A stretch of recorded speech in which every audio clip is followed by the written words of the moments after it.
Hi beautiful souls, hope you're doing well. Welcome back to Soft Rebuild. I have missed you all so much. I have missed recording videos and have been really slow. But I was living and breathing Soft Rebuild then. I was listening to my body. My folks were here. It was very difficult to be in a state to record something meaningful for the channel. So I took a little break with recording. So here it is. So I wanted to really talk about how growing up with a teenage mother has impacted my life and how, doing meditation, yoga and reiki has really helped me seeing our relationship very differently this time. I didn't see her as a mother, I saw her as a woman who could have had a much better future if she wasn't married when she was only 17. Okay, welcome back everyone. Again, I can't stop saying welcome. So number one thing that I realized, my parents have come a lot of times, but this time it was very different because of the practices I was doing. Every time I could see the way they were reacting on certain things, the way they were approaching on certain things. It was like, that's the reason why I do this as well. So it was very interesting dynamics this time, and I think all I did was just learn and see what other things I can improve on. So here are my 3 things I was really focused on, and then how I'm helping to get over that trauma. I'm an adult, I can do this now.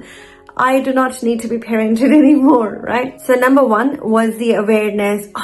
This is the pattern. So for example, one of the patterns was every time there was a serious conversation, my father would leave the scene or my mother would leave the scene. They just weren't able to have that conversation on a table. It would just get into an argument or a fight, and that was not something ideal. Again, I used to do that too, but my son actually taught me, no, let's talk it through, mum.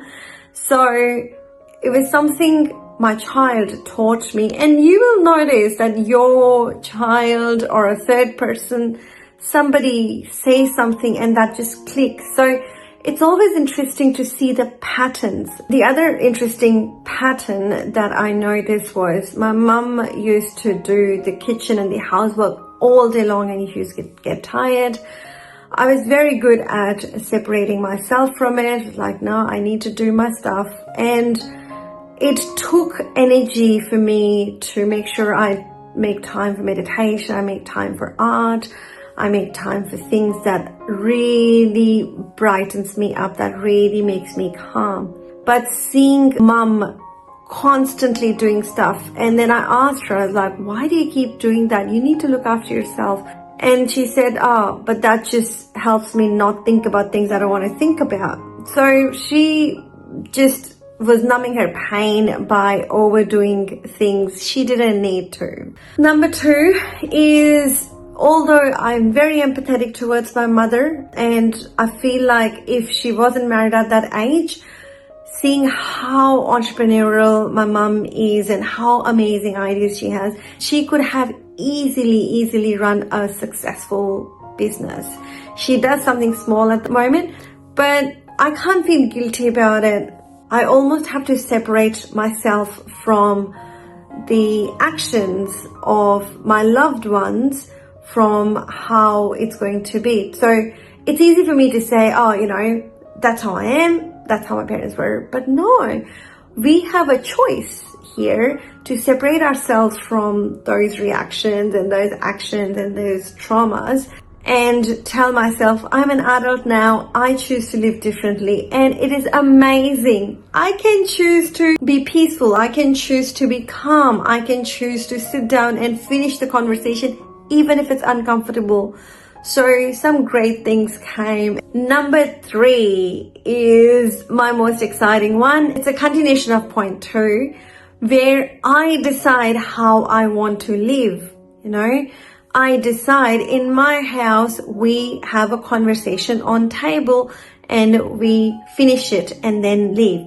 My rule in my house, whenever there's a stressful conversation, sometimes I'd be walking and cleaning and my son will say something about things like, okay, we need to sit down and talk. So, or, for example, we are really focused on learning. So all what I earn goes into mortgage and, everything. But the major investment that we do is on upskilling both me and for my son. So there are certain things that I like to do, and that's how I want to live my life. So trying to rewrite my story without the conditioning and the traumas impacting me is my number 3 reflection, where I can choose. It's so exciting. I can choose to change it all. I don't have to live the way, my family lived, and I can improve upon it. Like, there's some beautiful memories. Like, I love my family, love my grandparents, love my parents, but the conditioning and the traumas I can minus and keep what is the best. And that's what my grandfather used to do, say as well, that whenever you meet someone, leave the negative. If there's something you don't like about it, they might have reasons. Don't read into it. Don't think about it. Just take the positive. If you like, oh, they speak so nicely, adapt that, but don't adapt anything else that's negative. On that note, I hope you found this useful, and I'm sure if you start, or you already might have, start doing your meditations, your reiki and your self-love practices, you will start noticing some patterns of why you're doing things. Maybe there are things that you do and you're like, I don't know why I do it. You will get answers, and it's beautiful. I had the most beautiful time of self-reflection while my folks were here. Alrighty, thank you very much, and I'll see you next time. Bye-bye. Thank you for being here. Remember, you're not broken, you are becoming. You chose to pause, you chose to feel, you chose to rebuild. You are loved, you are seen, you matter. I believe in your rise and the soft power of healing on your own terms. So go inwards and rediscover the beauty that's been with you all along.